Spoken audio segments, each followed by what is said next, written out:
All praise is due to Allah, who has united the hearts of the believer in Islam, and has made it an obligation to remain united, and has made it forbidden to become separated in his clear book. I bear witness that there is nothing worthy of worship except Allah, who guides to the straight path whom he wills, and I bear witness that our leader Muhammad is his messenger, and the best caller to the way that is straight.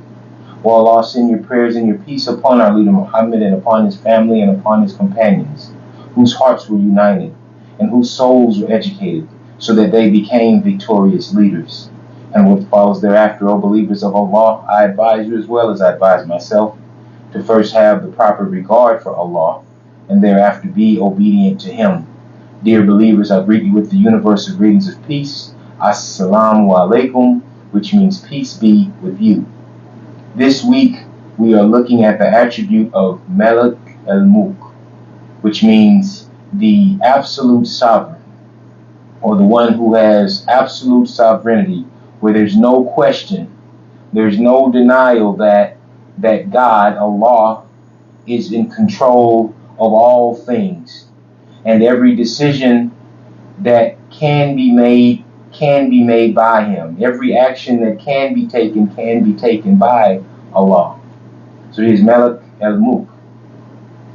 And we see this concept or this idea throughout the Quran where it calls Allah's sovereignty to the attention of those who engage the Quran, but it tells these stories of those in the Quran or of the prophets who have interacted in a certain way, and the prophet is conveying this message of sovereignty to someone. And in this story of the Prophet Abraham, there's the story of we know that Abraham discussed this idea of logic, or following logic to its conclusion through the proper way of worship. And in one instance, the Prophet Ibrahim, he met with Pharaoh or Nimrod, this great king who felt himself to be a god himself, felt himself to be sovereign and have power. And so Ibrahim interacted with him, and he said that Pharaoh said that I have the ability to take life and to give life. This was his reason for saying that he was sovereign, because he could do these things that he felt were powers of God. He felt that he could do it. And he said he does that because if he wants someone to die, he'll have them killed. And if he wanted someone to live, he'll allow them to live. So this was his small thinking. This was his concept of thinking what it means to be sovereign, what it means to be God. And the Prophet Ibrahim, using logic, he says that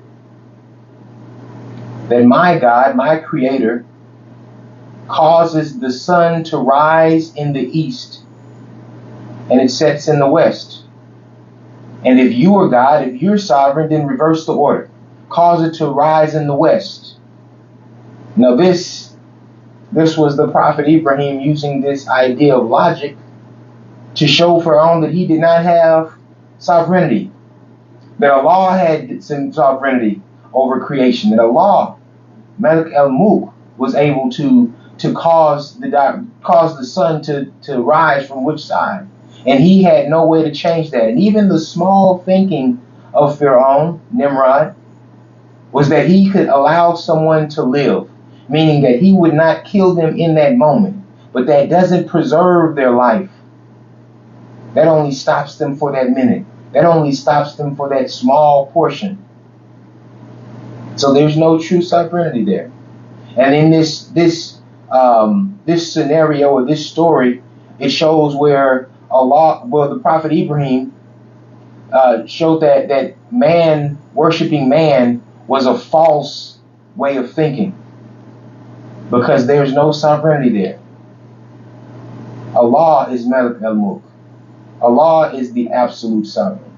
أقول هذا استغفر الله لي ولكم والحمد لله رب العالمين.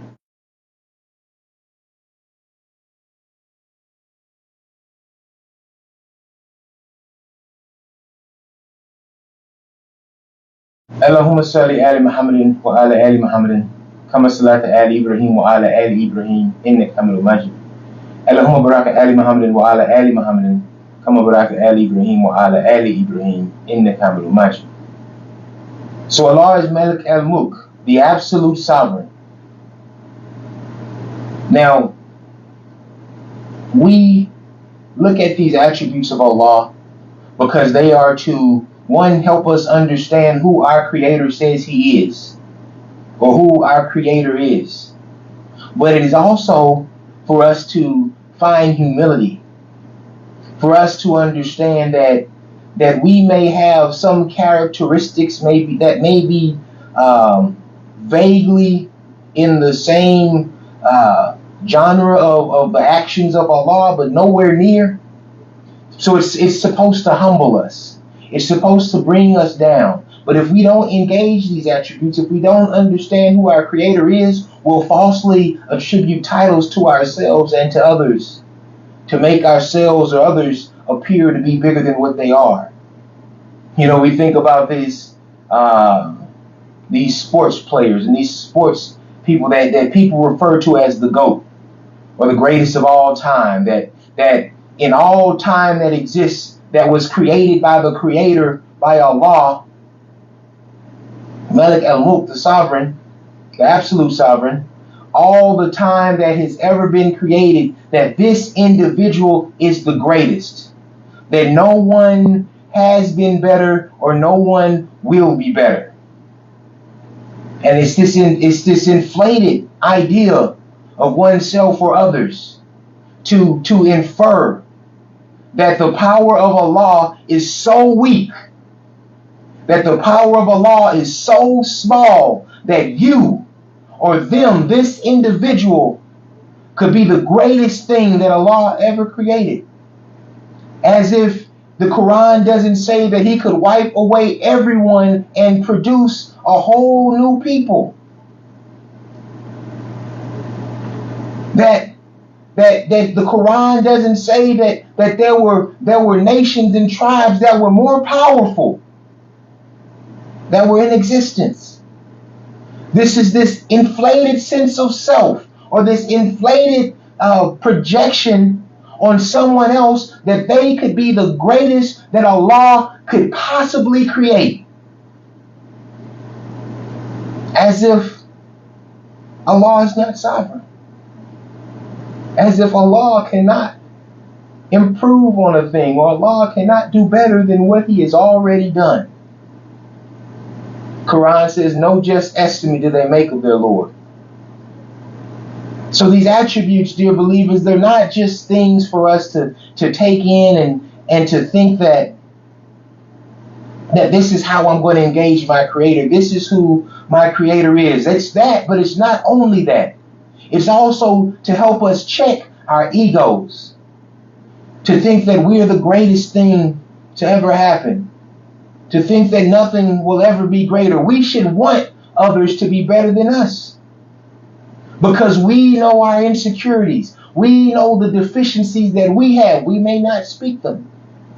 We may keep them to ourselves. We may bury them down. We may talk to our behavioral health people or the chaplain or somebody about those things that are within us that are flaws. But we're not the greatest. We don't have absolute sovereignty. We are still subject to the whims or the will of our Creator. And if Allah wants us to lose the thing that we feel makes us so great, He can do it. And if Allah wants to give someone else more of the thing that you make or you think makes someone else great, He can do it. Just look at basketball. From Kareem to Jordan to Kobe to LeBron. But they just think of all these people that at some point in one period of time people said was the greatest. And now someone else is better or doing the same. Allah is Malik al-Mulk, the absolute sovereign. ربنا آتنا في الدنيا حسنة وفي الآخرة حسنة وقنا عذاب النار ربنا تقبل منا إنك السميع العليم إن صلاتي ونسكي ومحياي ومماتي لله رب العالمين لا شريك له بذلك أمرت وأنا أول المسلمين الحمد لله رب العالمين آمين